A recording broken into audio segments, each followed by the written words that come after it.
Yeah, what'd you say? I think it was Poland, if I'm not mistaken. Yeah. Did a really good job of staying in front of the basketball and then negotiated that the ghost screen that we set at the top of the key. But they got a good stop to force overtime. But our fight there in the last 15 minutes of the game was, especially the last 10 minutes or so, was high level and gave us a chance, of course. And Florida was really good throughout. I thought Florida was really good in overtime, especially offensively, just settling in and made big timely baskets, of course. Just felt like overtime was similar to the first 40 in that you're just kind of playing from behind the whole time. Mike, I think you knew coming in that the rebounding and their size was going to be a challenge for you in certainly the rebounds. And I'm with Dash, by the way. It's hard to nitpick and complain about what you didn't do right when you come from 21 down in 12 and a half minutes. So line of questioning is obviously probably not the friendliest. No, you guys are good. I get it. You're on it. I mean, it's rebounding, huge deficiency there. But they're big. I mean, it's not like we did a poor job with throwing our bodies around and playing with physicality and trying. I mean, our guys fought, but Florida's one of the best offensive rebounding teams in the country. They pursue it. They've got depth with their offensive rebounding. They've got size and length, of course, and athleticism. And obviously they emphasize it and they capitalize. Didn't do a great job at the foul line either. Kind of cost us there. And then early turnovers haunted us. I thought the last 35 minutes of the game or so, though, we really settled in with taking care of the basketball, which allowed for less of their easy baskets in transition. Mark Weiser, and then to Palmer Toms.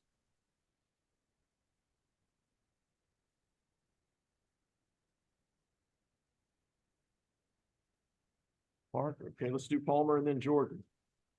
Yeah, Coach, you guys have come out on the right side of some close ones this year. Obviously not so today. What do you say to the team afterwards to try to prevent this from turning into something that maybe, carries with y'all into Wednesday night?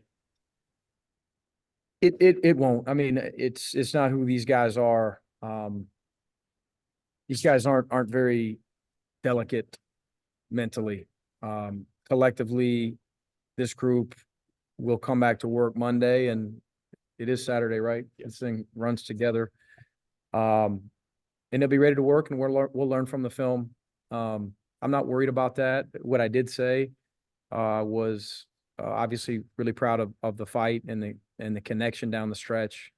Minus, Jabri. I thought they did a really good job on Jabri. He didn't get it going. Silas fouls out. I should have gotten him out of the game. Electric environment. I mean, a lot of adversity, which is part of life on the road in the SEC, and we come in here and give ourselves a chance. Chance late. So allowed to be proud about. And then we got to get back to work on Monday and prepare for the next one. I mean, in this league these days, it's you got to celebrate it, or if you're going to be down about it, you got to get over it pretty quickly. You got to flush it because another one's right around the corner. Mike, I know there were several guys responsible for that comeback, but what did you see from Blue? I think he had like 7 of the last points in regulation, just his poise in such a big situation. That's kind of who he is. He earned opportunity. He's had a couple of these. Georgia Tech at home comes to mind. He's a confident guy. He's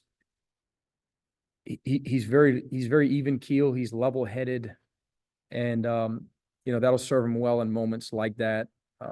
It's a little bit uncharacteristic, just like Silas on the road in the SEC, to do some of the things that these guys are doing pretty consistently. Go to Hank Tatum and then to Jack Leo. Coach, RJ Melendez was great in transition again, like he's been in the past. And I know that's something you've always mentioned, but tonight he was great shooting the ball. Had 35 points tonight. What do you see from him? Had his best game. Activity too defensively. Got some tips on the basketball. Played with great energy. Was constantly switching between bigs and guards throughout the game. really had his motor going, and then he had a pretty good balance offensively of attacking the rim and making jump shots. When he's making jump shots, which he does consistently in practice, and it'll come for him in time consistently in games. When he's doing that, it makes him that much more of an effective driver, putting pressure on the rim.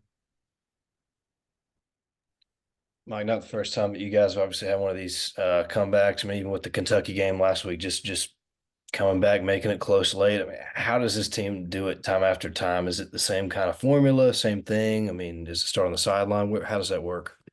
No, I think it starts with our guys individually and who they are in terms of their character and their basketball character.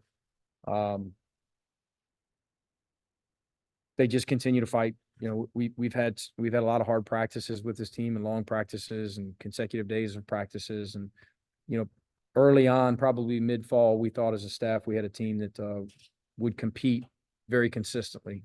And when you're out of character there for a few minutes, where you're getting beat to basketballs or loose balls, excuse me, and offensive rebounds, and you find yourself in a big hole, to me, that's a little bit more uncharacteristic of who this group is. Get back in character when a couple good things happen for you. And it was, it was a heck of a fight, heck of a fight by our guys. I like the way it moved a little bit too. Obviously we sold out to a lot of dribble drive stuff where we had some possessions that it stuck a little bit, but to go 18 assists, 9 turnovers, to finish some of those shot attempts, with some extra passes, I thought we looked for each other as well. Thought we were very unselfish. And then Roger Manis, question.